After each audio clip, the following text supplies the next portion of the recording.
ஓம் நம சிவாய. இந்த பதிவில் நம்ம பார்க்க போகிறது நவகிரகங்களும் சுபத்தன்மையும் மற்றும் பாபத்தன்மையும் அப்படிங்கிற தலைப்பில் பார்க்க போகிறோம். அதாவது நவகிரகங்கள் என்னென்ன அப்படிங்கிறது உங்களுக்கு தெரியும், இருந்தாலும் சொல்கிறேன். சூரிய பகவான், சந்திர பகவான், செவ்வாய் பகவான், புதன் பகவான், குரு பகவான், சுக்கிர பகவான், சனி பகவான், ராகு மற்றும் கேது பகவான். இந்த நவகிரகங்களும் ஒன்றோடு ஒன்று ஒரு தொடர் சிங்கிளை போல செயல்பட்டு மனித ஜீவராசிகளுக்கு அவர்களுடைய பாவம் மற்றும் புண்ணிய கருமாக்கள் அடிப்படையில் பலன்கள் வழங்கி வருகிறார்கள். இது உங்களுக்கு தெரியும்.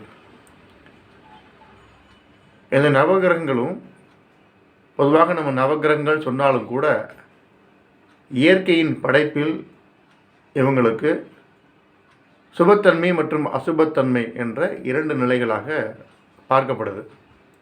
இது எந்த அடிப்படையில் பார்க்குறோம் அப்படின்னா, ஒன்று அவர்களுடைய உட்கட்டமைப்புன்னு எடுத்துக்கலாம், சரிங்களா?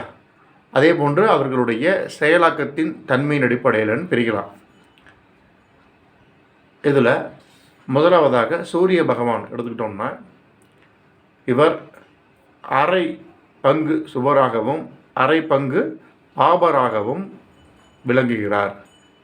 அதாவது அரை பங்கு சுபர், அரை பங்கு பாபர். இதே சந்திர பகவான் எடுத்துக்கிட்டிங்கன்னா,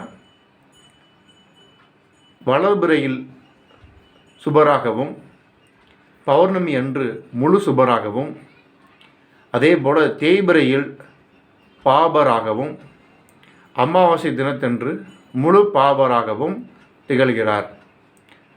மேலும் செவ்வாய் பகவான் கால் பங்கு சுபராகவும் முக்கால் பங்கு பாபராகவும் திகழ்கிறார்.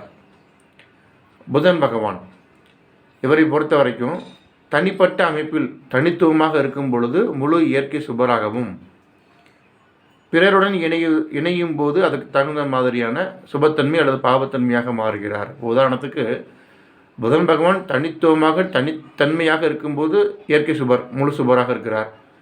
அதே சூரிய பகவானுடன் புதன் இணையும் போது அரை சுபராகவும் அரை பாபராகவும் திகழ்கிறார். அதே புதன் பகவான் சந்திரனுடன் இணையும் போது, அதாவது வளைபறை சந்திரனுடன் இணைகிறார் அப்படின்னா அப்போ சுபராக இருக்கிறார்னு எடுக்கலாம். அதே பௌர்ணமி சந்திரனுடன் புதன் இணைகிறார் அப்படின்னா முழு சுபராக புதன் பகவான் திகழ்கிறார்னு சொல்லலாம். அதே தேய்பிறை சந்திரனுடன் புதன் இணைகிறார் அப்படின்னா பாபராக திகழ்கிறார் என்றும், அதுவே அமாவாசை தினத்தன்று சந்திரன் அந்த அமைப்பில் புதன் பகவான் இணைகிறார் அப்படின்னா முழு பாபராக திகழ்கிறார் என்றும் சொல்லலாம். அதே போன்று புதன் பகவான் செவ்வாயுடன் இணையும் போது கால் பங்கு சுபராகவும் முக்கால் பங்கு பாபராகவும் திகழ்கிறார். அதே புதன் பகவான் குரு பகவானுடன் இணையும் போது முழு இயற்கை சுபராகவும், அதே புதன் பகவான் சுக்கிரனுடன் இணையும் போது முழு இயற்கை சுபராகவும், அதே புதன் பகவான் சனி பகவானுடன் இணையும் போது முழுக்க அதாவது முழுமையான ஒரு பாப கிரகமாகவும் திகழ்கிறார்.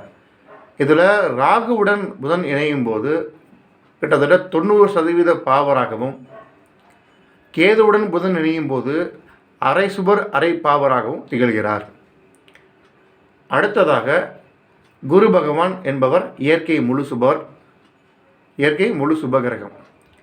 அடுத்த சுக்கிர பகவானும் இயற்கை முழு சுபகிரகம். சனி பகவான் இயற்கை முழு பாபகிரகம். ராகு பகவான் 90% பாபகிரகமாகவும் 10% சுபகிரகமாகவும் திகழ்கிறார். இதே கேது பகவான் அரை பங்கு சுபராகவும் அரை பங்கு பாபராகவும் திகழ்கிறார். சரிங்களா? மீண்டும் அடுத்த பதிவில் சந்திக்கலாம். நன்றி, வணக்கம்.